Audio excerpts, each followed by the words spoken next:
Here I am. Good early morning, everybody. Here we are, waking up with the word for the 405th time. That is right. Wow, 405, 95 away from 500. That's pretty far away. But I'm trying to set my goals a bit more in advance, is the idea. So I'm keeping my eyes on the prize, if you will, making sure I keep that in mind. 500 is coming up.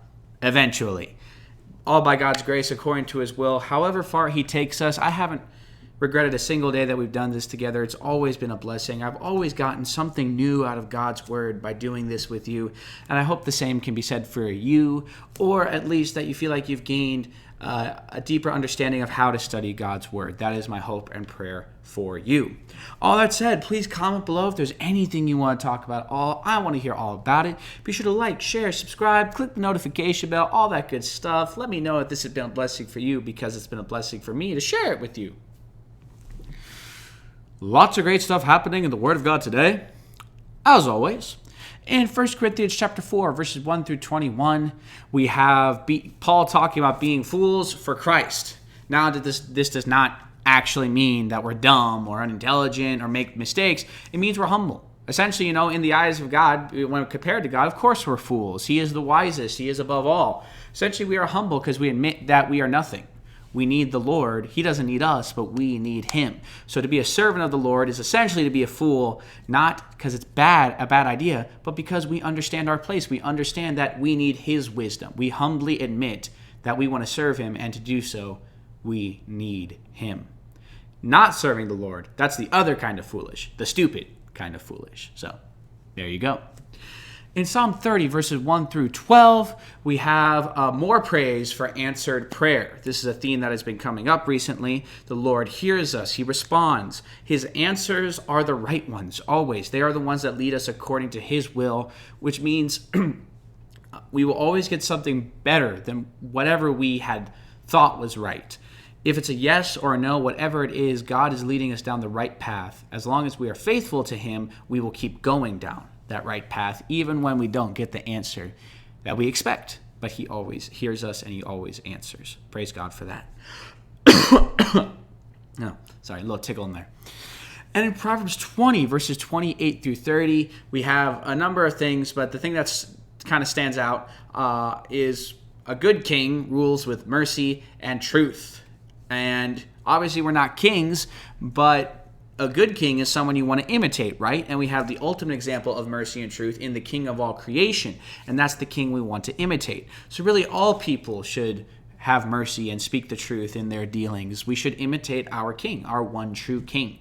And he is the good king, the only truly good king, and therefore he's the one we should imitate. Good stuff there. Sorry, I don't know what's going on there. Anyway, I'm fine. But today we are going to be in Ezra chapter 7, verses 9 through 10. Oh, by the way, I don't know. I didn't point this out. We had a little celebration here. You could probably tell if you could see the pink tablecloth here. I liked it, so I left it on. So there you go. As I said, we are going to be in Ezra chapter 7, verses 9 through 10. This is when Ezra finally enters the story of Ezra. It's a book called Ezra, and the guy doesn't show up until chapter 7. But hey, fashionably late. That's the way to do it, right? And this is just a cool moment, this establishing moment that shows who Ezra is and why he should be an example to us. So please join me in Ezra chapter 7, verses 9 through 10. On the first day of the first month, he began his journey from Babylon. And on the first day of the 5th month, he came to Jerusalem, according to the good hand of his God upon him. For Ezra had prepared his heart to seek the law of the Lord and to do it, and to teach statutes and ordinances in Israel. Ezra took this stuff seriously, is what we see established right here. But we're going to go a bit deeper, kind of try and get into his head, if you will. So Ezra had a monumental task ahead of him.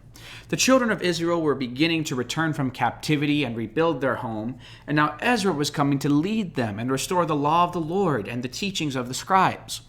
Ezra knew that the rebuilding was going on, and he could have just jumped right in and started helping, but instead he waited until, as it says, the good hand of his God was upon him.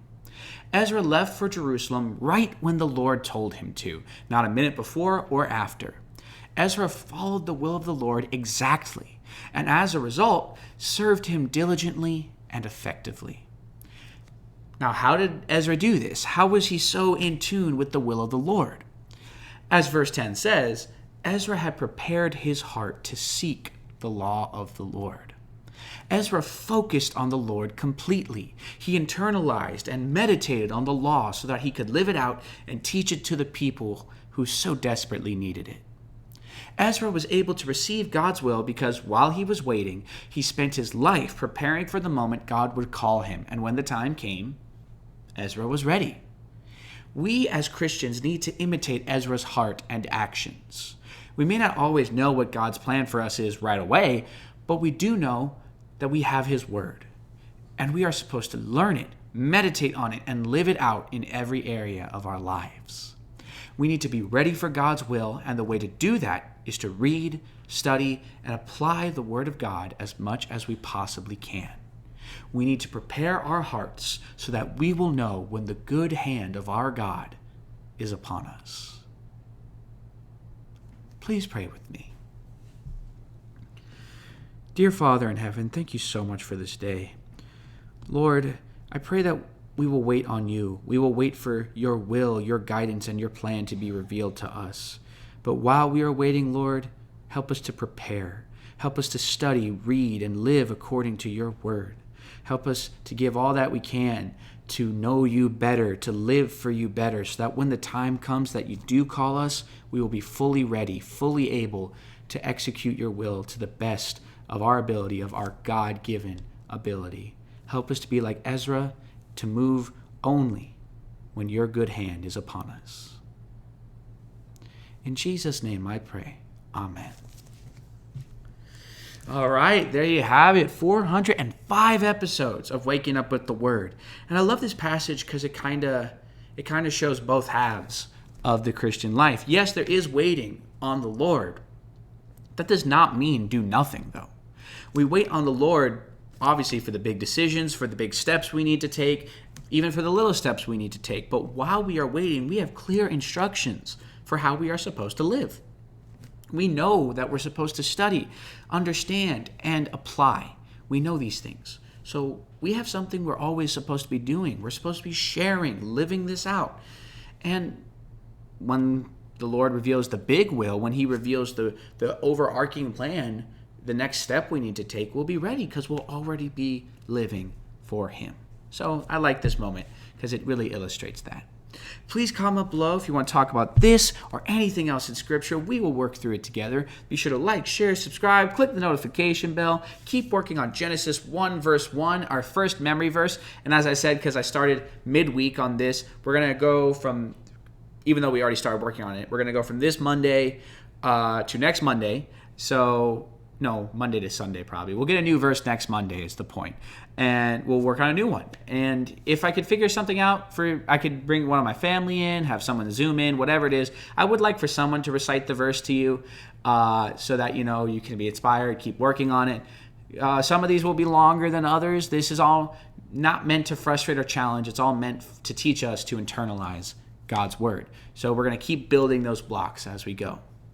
And I hope you'll be in fellowship this Sunday, wherever you are. God bless you all, and have a blessed and wonderful day.